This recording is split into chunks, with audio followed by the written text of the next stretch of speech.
มาที่นี่ครบจบบนเดียวพี่น้องโอ้เนี่ยก็มีเบิดเด้อเครื่องแห้งของแห้งเสื้อผ้า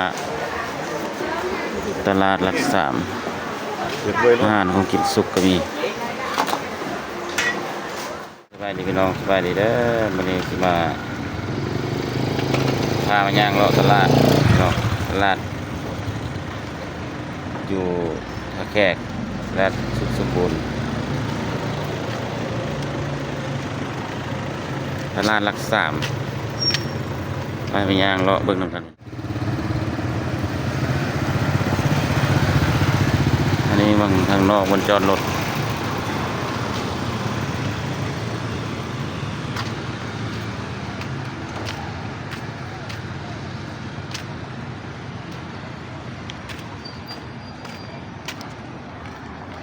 ย่างเลาะตลาดตะลี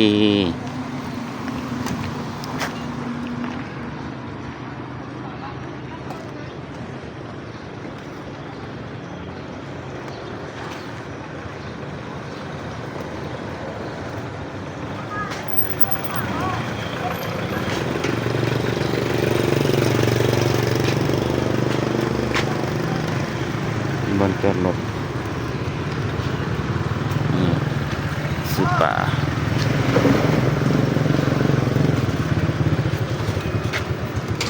ป้ายบัดไปนี่หน่อยปลากระสังโอ้เปิดใจเนี่ยใหม่ดูมากระสังนะโอ้ปลาเทินมันจะมาเทินเอาอะไรเนี่ยมั้งพวกนี้เสารถนะเสารถแค่ไปเสารถเห็นก้อนนี่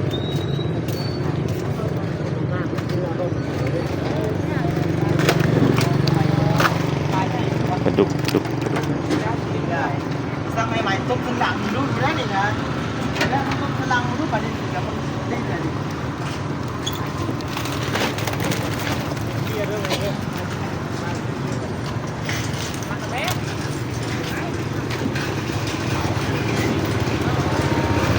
เดินจอดรถควงดีพี่น้องโอ้เป็นทหารคำมากันหลาย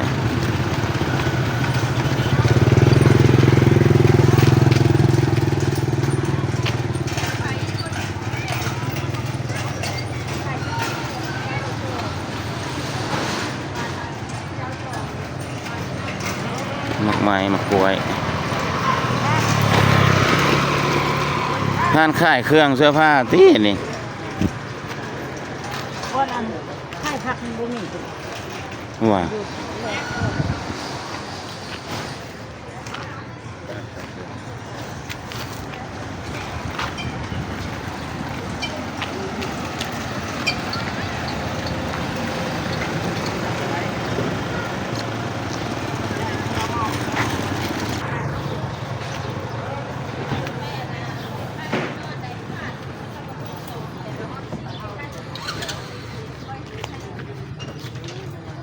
ล้วย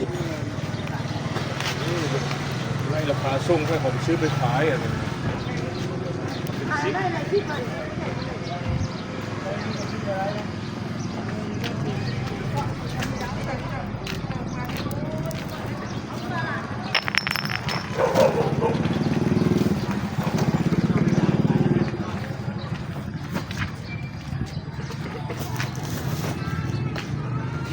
โอ้หานขายเกิบนี่จะเกือบ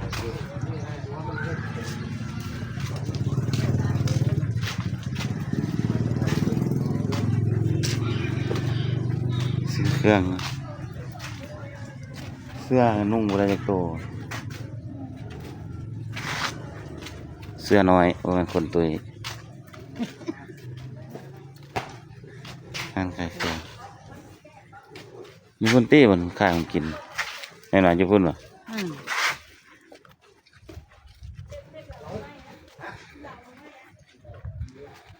ไปเบิ่งตลาดสด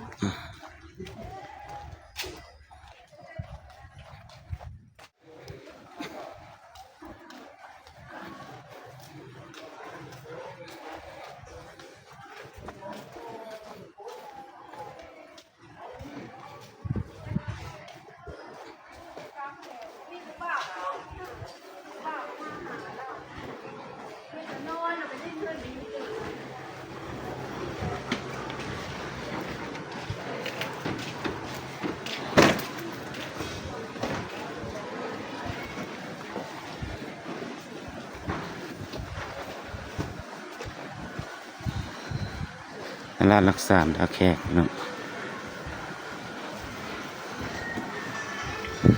เครื่องโครงเครื่องแห้งกันนี้ ได้อย่างไรส่งมือใหญ่มีเรื่องกันเดียวด้วย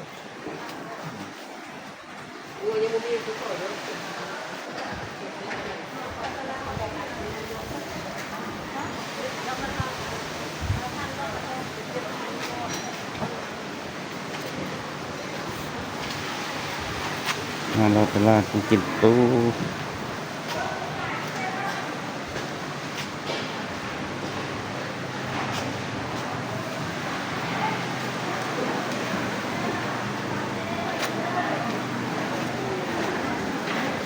ตลาดของกินงานคืองานผักเปียก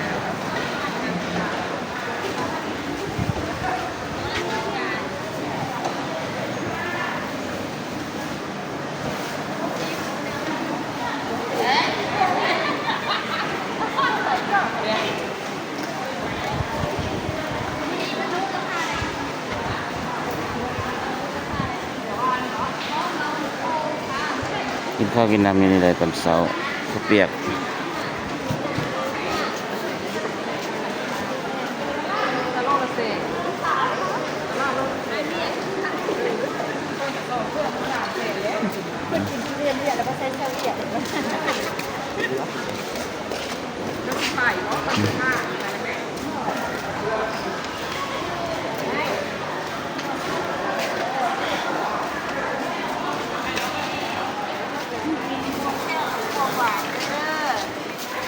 ม่วงงาม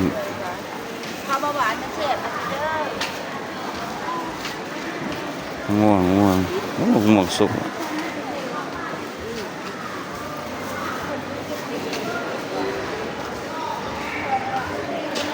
ต้องกินสุก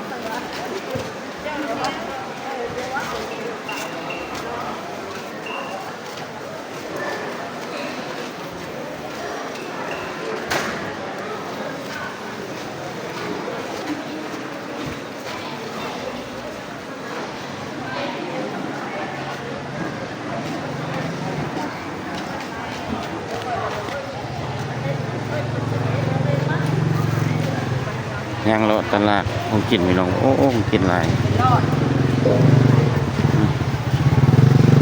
ถ้าเป็นนี่เป็นของกินเนาะเป็นแนวกินแล้วอยู่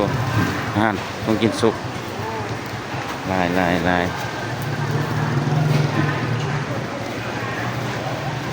ขนมก็มี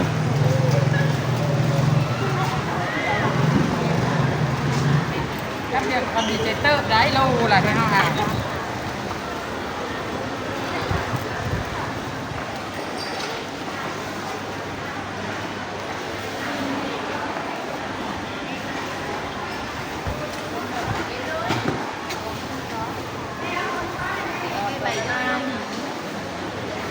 สองนั่นแหละ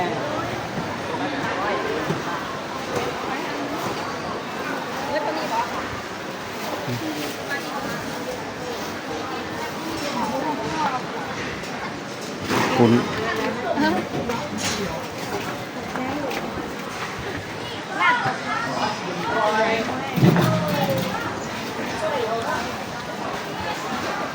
โอ้ตลาดในกวางขนาด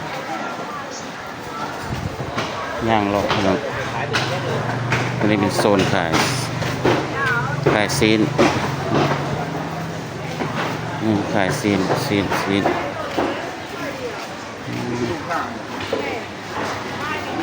ยซีนกัน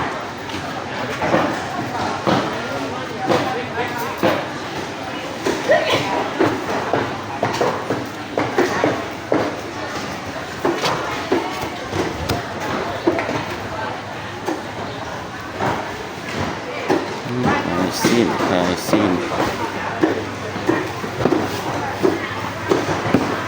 โอ้เป็นวันขายซีน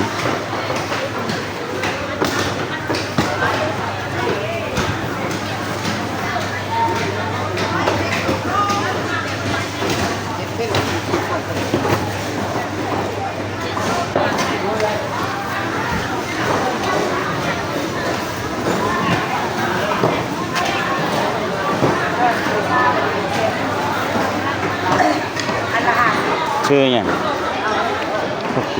ม่งแข้งเหรอกุ้งอันนี้ ลูกหัวลูกหัวหมู หมูเป็นหัวกุ้งหมูลูกกบ ขั้นตอนประเภท ก็ใช่ว่าอีตูมันออกเซมออ่ะ พอป่ะ เนี่ยเม่นมาตลาดสดเนาะนี่เนาะขายประเภทโอ้ป่าของไรกินหวาน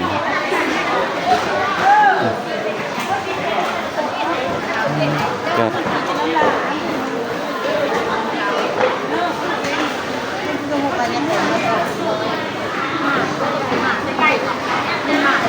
ต้องกินอยู่หุ่นน่ะ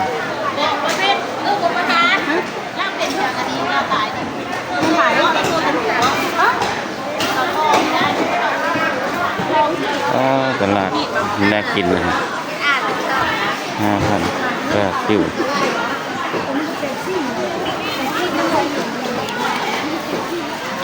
ตลาดใหญ่ขนาดปานตลาดดุสิตเลยพี่น้องคนใหญ่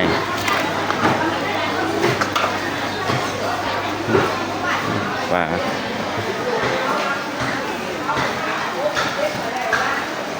ตลาดสดหักแขกหลัก3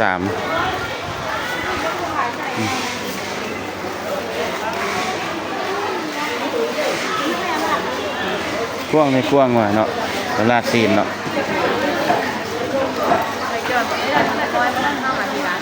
ยัง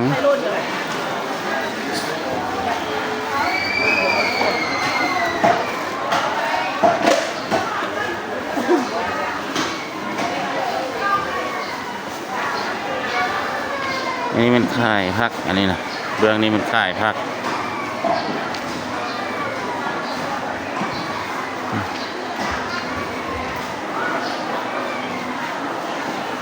โซนขายผัก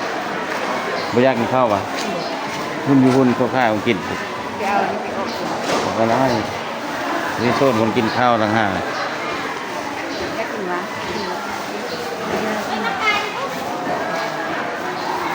นี่โซนขายผักเลยโอ้ผมกวางพี่น้องนี่นะตลาดตอนเช้าเนาะ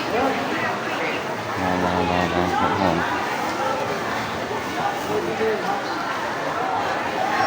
าเลาะย่างตลาดสด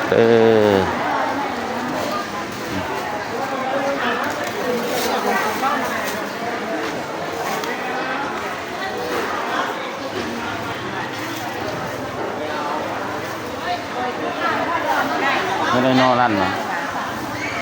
ไม่มีติ้นนอรันเนาะ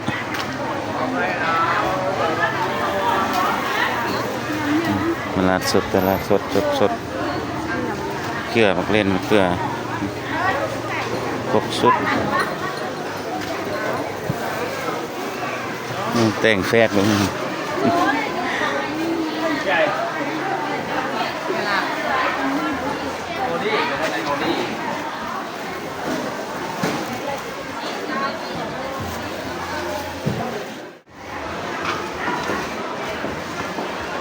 มาที่นี่ครบจบบนเดียวพี่น้องโอ้เนี่ยก็มีเบิดเครื่องแห้งของแห้งเสื้อผ้าตลาดหลัก3อาหารของกินสุกก็มี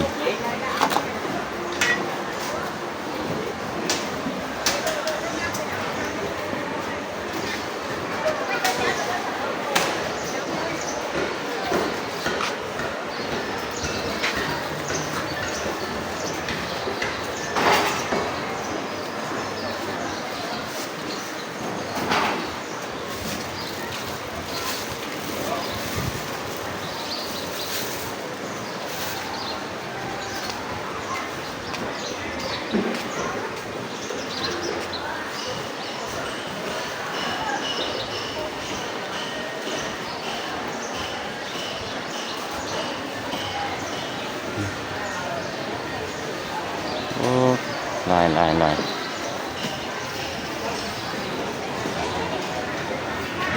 กวางพี่น้องเอ้ยตลาดหลักสามเด้อตลาดหลักสามท่าแขกแข็งขมวน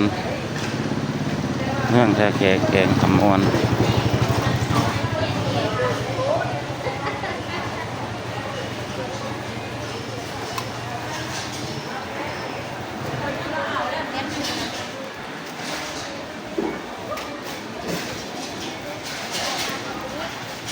กวางนะ